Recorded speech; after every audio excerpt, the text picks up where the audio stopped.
लेकिन आपको पता है लाख कोशिश की गई इसको जलाने की, इसको खत्म करने की, इसको फाड़ने की, लेकिन इतिहास गवाह है वो खत्म हो गए।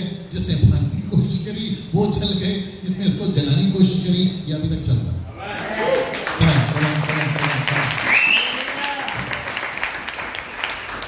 मेरे पास में यूएसए का बड़ा पिक्चर का नंबर नहीं है, मेरे पास में इंडिया का कोई बड़ा पिक्चर का नंबर नहीं है, और ना ही मेरे पास में उनका कांटेक्ट है। ये बात अलग है कि सबका है, लेकिन मुझे पता चला है कि इसका बेस्ट कांटेक्ट रखो। कैसा लग रहा है? ये आपको अमीर बनाएगा, मैं आपको सच बता रहा हूँ। ये आपको रेफरेंस याद नहीं आ रहा, कहता है कि वचन तेरी उन्नति करेगा, रेफरेंस याद नहीं आ रहा है। ये आपको आ गया पढ़ो नीति वचन की किताब, उसका 22वां अध्याय वचन 4, the book of Proverbs chapter 22 verse 4।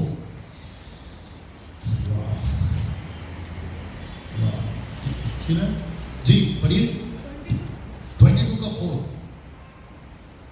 नम्रता और यहोवा के भय मानने का फल धन, महिमा और जीवन होता है। ओके, अब पढ़ लिया ना, वापस पढ़ो और अच्छे से पढ़ो। नम्रता, सबसे पहला नम्रता और यहोवा का भय मानने से का फल धन, एक मिनट, धन अच्छे से प्रोनाउंसिएशन क्या करो, उच्चारण अच्छे से क्या करो, एक साथ सब लोग बोलो धन। धन का मतलब क्या है? पैसा। Of course common sense, Bharat का हो, अमेरिका का हो, इधर का हो, उधर का हो, पैसा। इसका मतलब है यहोवा का भय। यहोवा का भय कैसे आता है? कमान इधर देखिए, ये वचन मैं जितना इसको पढ़ता हूँ मेरे अंदर भय आता है, और जितना मेरे अंदर भय आता है उतना मेरे पास में पैसा आता है। सीधा वाह, आगे और एक पैसा आएगा, धन आएगा। नेक्स्ट महिमा का मतलब क्या मालूम है? आपको सोसाइटी में इज्जत मिलेगी, लोग आपको रिस्पेक्ट करेंगे। अच्छा शिनो वापस, लोग आपको रिस्पेक्ट करेंगे। ओके, ये नाटक नहीं, ये सच है। ये आपका लीडर है, ये आपको चलाते हैं संडे राइट। अब इसके पास में वचन भरा हुआ, और इनके वचन से आपको आ गया, लेकिन वो मैं रोकता हूं, ठीक है ना। ये वचन से, इसके वचन से आपको ब्लेसिंग मिली है। मैं आपको सच बताता हूं, आप इसको आदर करना शुरू करोगे। Come on yes sir no. ये अगर आपके घर पर आ जाए तो आप इनको रिस्पेक्ट करोगे। शीनू भाई बैठिए, शीनू भाई चाय पीजिए। आप समझ रहे हैं ये क्यों रिस्पेक्ट मिल रहा है? क्योंकि ये वचन का प्रचार करता है। मैं शीनू की जगह पे अपने आप को लेकर आता हूं। सोचिए, इसके लिए मैं पास्टर हूं। मैं अगर तेरे घर पे गया, झूठ बोलते, मैं अगर इसके घर पर गया, ये जरूर मेरी रिस्पेक्ट करेगा।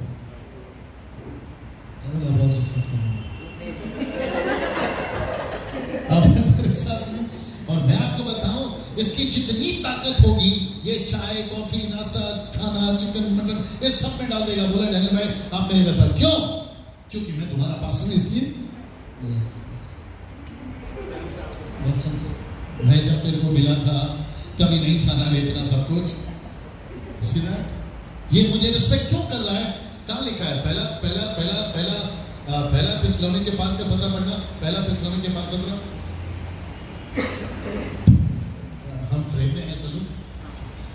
फर्स्ट थिस्सलुनीके चैप्टर 5 वर्स 17। उम्मीद करता हूँ ये होगा। पहला थिस्सलुनीके 5:17 जी। निरंतर प्रार्थना में लगे रहो। हाँ, नहीं वो नहीं है। पहला तिमोथी 5:17। पहला तिमोथी 5:17। हाँ वही है। हाँ पढ़ो, पहला तिमोथी 5:17। जो प्राचीन अच्छा प्रबंध करते हैं, एक मिनट, जो प्राचीन अच्छा प्रबंध करते हैं, विशेष करके एक मिनट, तुम है ना वो खा लेते हो, उसका जो मजा आता ना, विशेष करके, उस पर पंच आना चाहिए था। रिपीट, सब लोग बोलो, विशेष करके। हाँ विशेष करके हाँ, वे जो एक मिनट, विशेष करके वे हाँ जो वचन सुनाने और सिखाने में परिश्रम करते हैं। हाँ आगे भी है ना। 2 गुने आदर के योग्य नहीं, तुम समझे चश्मा जाएं। वाले डालो, 1 गुना आदर के। 2 गुने आदर। उनको 1 गुना है या 2 गुना? ओके, मैं कुछ चीजें यहाँ पे बोलने जा रहा हूँ। सब तैयार है? इधर देखिए प्लीज। ये व्यक्ति प्रभु का दास है, नाटक कभी चेंज। ये प्रभु का दास है, ये प्रभु का प्रचारक है। मैं इसको शॉल दूंगा, बुके दूंगा, फूल दूंगा, रिस्पेक्ट करूंगा, ऑफरिंग दूंगा। क्यों? क्योंकि वचन कहता है ये प्रभु का सेवक नहीं, ये वचन को सिखाने वाला सेवक। जो लोग YouTube पे सुन रहे हैं, हाँ सिद्धू, जो लोग YouTube पे सुन रहे हैं, मैं उनसे भी कहना चाहता हूं, आप सब सेवक का आदर करो, लेकिन जो वचन का आदर कर सेविका करते हैं वो दूना आदर करो। इसका मतलब है, हाँ बैठ आगे आ गया। इसका मतलब है, पूछो क्या? हमको कहा है दुगना आदर करो। जो प्रभु का वचन का प्रचार करते हैं, सोचो वो कितना आदर करता होगा जो उसका वचन का प्रचार करता है। सुनो, नहीं, आप नहीं समझे बेबी, आप समझे कि नहीं समझे? मैं प्रभु का दास हूं, मेरा आपसे आदर करने दो गुना, लेकिन वो खुद मेरा आदर कितना करेगा? मैं रास्ते पे हूं, वो आदर करेगा। मैं सड़क पे हूं, वो आदर करेगा। आज पैसा है, करेगा, नहीं है, आदर हर क्षेत्र में, क्योंकि उसको पता है परमेश्वर को ये आदमी वचन का प्रचार करता है। तो आपको सबसे ज्यादा फेलोशिप किसके साथ करनी है? वचन से, और साथ में जो वचन को सिखाते हैं उनके साथ में। तो YouTube वालों, आप लोग आराधकों के साथ में फेलोशिप करो, मुझे कोई प्रॉब्लम नहीं है, लेकिन उनसे क्या मिलेगा वो भी देखो। नबियों से फेलोशिप करो, मुझे कोई प्रॉब्लम नहीं है, लेकिन उनसे क्या मिलेगा वो भी देखो।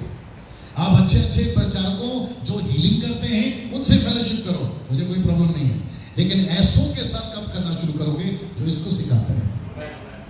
कैसा लगा? सीधा? यही है आपको जो अमीर बनाएगा, यही है जो आपको अच्छा चंगा रखेगा, यही है जो आपको आगे बढ़ाएगा। सही क्या है, गलत क्या है? क्या हो रहा है? मेरे खत्म नहीं कर पा रहा हूं। सही क्या है, गलत क्या, हम कैसे समझेंगे? थोड़ा सा आउट ऑफ टॉपिक जा रहा हूं, क्योंकि आज शाम को एक फोन आया था माता यरूशलेम वाले लोगों का। नाम सुना है आप लोगों ने? वो व्यक्ति कहता है कि पास्टर डैनियल, हम लोग इतने परेशान हैं उन लोगों से, वो घर पर आकर हमको बोलते हैं, प्रकाशित वाक्य उसका 22 का 17 में पढ़िए, कहते हैं कि आत्मा और दुल्हन कौन है? कहते हैं यरूशलेम माता।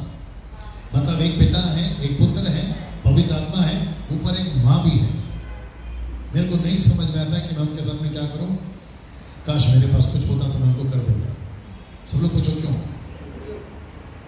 जब इसमें नहीं है माँ, तो कहां से लेकर आ गए माँ? जो YouTube पे मुझे सुन रहे हैं, जो अपने लोग हैं, अंदर के लोग हैं, जो सच्चे लोग हैं, मैं उनसे कहना चाहता हूं कि आज माँ वाले आए हैं, कल अंकल वाले आएंगे, फिर आंटी वाले आएंगे, आई मीन कोई भी वाले आ जाएंगे। आप उनसे बहस मत करो, लेकिन कम से कम उनसे हारो भी तो मत। उसने मुझे फोन किया, मैं उनको क्या जवाब दूं? उसने मुझे फोन किया, आपको भी किया शायद। मेरा प्रश्न है, उसने मुझे क्यों किया फोन, आपको क्यों किया? उसने खुद जवाब क्यों नहीं दिया? तो यहां गड़बड़ का है उसके साथ। अगर वो इसमें मजबूत होता तो वो टक्कर देता, जवाब देता, बात करता, ऐसा है तो ऐसा क्यों है, वैसा है तो वैसा क्यों है। सीधे अगर यहाँ पे कोई जानना चाहता है कि पास्टर डैनियल आप माता यरूशलेम वालों के ऊपर एक टॉपिक पे टीच करिए, तो मैं वो करूंगा, लेकिन यहाँ पे 2 लाइन में बताना चाहता हूँ कि पिता है, पुत्र है, पवित्र आत्मा है। इन तीनों को छोड़ना तो ऊपर अंकल रहती है, रहता है ना, आंटी रहती है, ना माँ है और ना कोई और है। आप स्वर्गदूत तक को आराधना नहीं कर सकते। आपने नहीं सुना है, मुझे यहाँ पे रिस्पॉन्स चाहिए होता है, जो कि नहीं मिलता, दिक्कत हो जाती है। मैं रिपीट करता हूँ, आप स्वर्गदूत तक की आराधना नहीं कर सकते। आपको जिसको आराधना करना है वो ऑलरेडी लिख लिया है। तो गलत शिक्षाओं से भटक कैसे, गलत शिक्षाओं से बच कैसे सकते हैं? वचन। गलत शिक्षाओं में भटक कैसे सकते हैं? वचन। नहीं पता तो भटक जाओगे। कैसा लग रहा है भैया? तो इसका मतलब है आपको जितना हो सकता है वचन में मजबूत होना है। मैं यहाँ तक अपने बच्चों से भी बोलना चाहूंगा, मेरी लड़की से बोलना चाहूंगा, नतानियल से बोलना चाहूंगा, इवन आप लोग जो यूथ यहाँ पर बैठे, मैं आपसे बोलना चाहूंगा, आप लोगों का जनरेशन आगे बढ़ेगा। एक लिमिट है मेरा एज का, हो सकता है कि मैं और अगर तेल आटा पानी अच्छा रहा तो मैं और 40-50 तक तो निकाल ही लूँगा अच्छा खासा। मेरे को कुछ लोग बोल रहे थे घर में कि आप ये उम्र में क्या हो जाओगे, तो मुझे याद है वो 40-50 तो मैं निकाल ही लूँगा, है ना, अच्छा खासा दिखता हूँ थोड़ा बहुत। लेकिन अगर ऐसा हुआ, हाँ छोटे विजय, ये जनरेशन आप लोगों का, सी राजू भाई, ये जनरेशन आप लोगों का, मुझे प्लीज गुस्सा नहीं होना, मैं कभी कभी आता तो गुस्सा नहीं करूँगा, लेकिन लॉजिक की बात कर रहा हूँ। इवन तुम नीता नीता नीता नीता नीता है सुनीता, और वो कहाँ है? श्रद्धा जोड़ी है ना तुम लोग का। मैं इवन डॉली है ना, प्रिया, यही सब आप लोगों से कहना चाहता हूँ, इवन तुम शैलेश और टीजा, जितना हो सकता है अपने आप को इसमें मजबूत करो। और ये कहां से शुरू होगा? कहां से शुरू होगा? कहां से शुरू? कोई बता दो प्लीज, कहां से शुरू होगा? आप जितना मेरे साथ फेलोशिप करेंगे उतना होगा ना? यस? नो? आपके घर में है, ये आपके घर में है और आपकी भाषा में है, तेलुगु, तमिल में, हिंदी, मराठी। मेरा प्रश्न है, हम 24/7 फोन में रहते हैं, मेरा इशारा किसी की तरफ नहीं। आप 24/7, मैं खत्म भी करूंगा थोड़ी देर में, आप 24/7 फोन में रहते हैं, आप 24/7 इंटरटेनमेंट में रहते हैं। मैं मसलों की बात कर रहा हूं। दिलचस्पी ये है कि ये मीटिंग कहाँ है, वो मीटिंग कहाँ है, ये कॉन्सर्ट कहाँ है, वो कॉन्सर्ट कहाँ है, ये प्रभु का दास कहाँ आ रहा है, वो भैया ये सब ठीक है, लेकिन आपका खुद का ग्रोथ अंदर से ठंडा पड़ा है, तो अच्छी अच्छी मीटिंग को सुन के भी क्या हो जाएगा? और ये हफ्ते में एक बार, साल में एक बार, 3 महीने में एक बार आकर आपको ऊपर से फ्राई करके जाते हैं। फिर आपको लगता है कि यार बड़ा पॉपकॉर्न, फिर बोला था मैंने, कल भी बोला था, पॉपकॉर्न की तरह आप ऐसे ऊपर आते हैं, ऐसा लगता है यार क्या मसीह है, लेकिन जैसे ही हवा निकल जाती है फुस। कमान यस सर, सिद्धू तेरे को देखकर कुछ याद आ रहा है। अगर तुमको याद होगा, जब तुम 16-17 साल की थी, तभी यहीं पे चेंबूर में ये लड़की मुझे प्रचार करते हुए, बच्चों को लीड करते हुए मिली थी। क्योंकि वो क्या नाम है, कौन सा रॉबिन, सैमसन, कौन सा सैमसन है, जॉनी, हाँ, AP जॉन, याद आया कि नहीं आया? अभी इनको लगेगा कि मैं ताना मार रहा हूं, तो मैं ताना नहीं मार रहा हूं, आप लोग मुझे जानते हैं कि मैं क्या हूं। ओके, बीच में मैं बात कर रहा था तुम्हारी भाभी से, मारिया से, जब तक शादी नहीं होती सब सही रहते हैं। ऐसा तीर मारूंगा, ऐसा करूंगा पास्टर, वैसा करूंगा पास्टर, मैं चुप नहीं बैठूंगा। जैसे ही शादी होती है, अभी शिवू तेरे को नहीं लगना चाहिए, आदमी पूरा खत्म। फिर ऐसा लगता है यार ये आदमी मतलब दूसरा पुनर्जन्म तो नहीं लिया, हालांकि पुनर्जन्म नहीं होता, ये आदमी गया किधर? आप मेरे साथ कमन खुद सोच के देखिए आप। और दिक्कत क्या होंगे पता है? आप इसमें से निकल गए बाहर, जो इसमें से बाहर निकल गया खत्म। कैसा लगा? तुम मुझ में बने रहो, मेरी बातें तुम में बनी रहे। और कल बताया था ना, चट्टान का घर, भालू का घर, याद आया कि नहीं? सो अगर मेरा ये स्टेटमेंट सिद्धू, शिनू या आप लोग जितने भी हैं और जिनकी शादियां नहीं है, बहुत सोच समझ के शादी करो। वो आग लगा के जा रहा है या लगाएगा या पानी डाल के आपको बुझाएगा, ये याद रखना। आप मेरे साथ में क्या होगा? मेरे साथ में एक और 2 मिनट दे सकते हैं प्लीज? मैं उसको बताने से पहले फिर पूछूंगा कैसा लगा। मैं फिर पूछ रहा हूं कैसा लगा। ये लास्ट वचन है, फिर मैं यहाँ पे समाप्त करूंगा। प्रकाशित वाक्य उसका 3रा अध्याय वचन 1 से पढ़ना। ये लास्ट है प्लीज। प्रकाशित वाक्य, ये फेसबुक पे लाइव जाना। ओके, प्रकाशित वाक्य 3रा अध्याय वचन 1 पढ़ो। सरदीस की कलीसिया के दूत को यह लिख, जिसके पास परमेश्वर के 7 आत्माएं और 7 तारे हैं, हाँ, वो ये कहता है, हाँ, कि मैं तेरे कामों को जानता हूँ, हाँ, तू जीवित तो कहलाता है, एक मिनट, तू जीवित तो कहलाता है पर है मरा हुआ। हाँ, वापस आइए। तू जीवित तो कहलाता है पर है मरा हुआ। तो मतलब बाहर से कैसा है? जीवित है। कम सब लोग बोलिए, बाहर से कैसा है? जीवित है। अंदर से कैसा है? मरा हुआ। किसका स्टेटमेंट है? यीशु का वचन है ना, ये बाइबल का वचन है ना। तो बाहर से कुछ लोग बहुत जीवित रहते हैं, वाह क्या आदमी है यार, क्या यहाँ पे भी कुछ लोग हैं, मतलब क्या आदमी है यार, क्या प्रचार करता है। फिर प्रश्न उठता है कि अंदर से कैसा? मरा हुआ है। कौन सी चीज में? वो भी सुनी। कौन सी चीज में? वो भी सुनी। आगे, जागृत हो, जागृत हो और उन वस्तुओं को जो बाकी रह गई है, जो बाकी रह गई है, और जो मिटने को है, जो मिटने को है, उन्हें दृढ़ कर, क्योंकि मैं तेरे किसी काम को, मैंने तेरे किसी काम को अपने परमेश्वर के निकट पूरा नहीं पाया। नेक्स्ट। इसलिए एक मिनट, अभी जरा ध्यान से सुनो। इसलिए स्मरण कर, एक मिनट, इसलिए मतलब जो कुछ नुकसान हुआ है उसका कारण है, इसलिए स्मरण कर कि तूने कैसी शिक्षा प्राप्त की। बस तो सारा खेल किसका है? सब लोग बोलो शिक्षा का। और इससे अच्छा शिक्षा कोई नहीं दे सकता। तो इसका मतलब है, वेट सी ब्रदर, इसका मतलब है या तो हम ठंडे हैं तो ये रीजन है क्योंकि आप इसको नहीं पढ़ रहे, अगर हम गर्म हैं तो ये रीजन है क्योंकि हम पढ़ रहे हैं, अगर हम जीवित हैं तो ये रीजन है, अगर हम अंदर से मरे हैं तो इसका मतलब है आपने कौन सी शिक्षा पाई।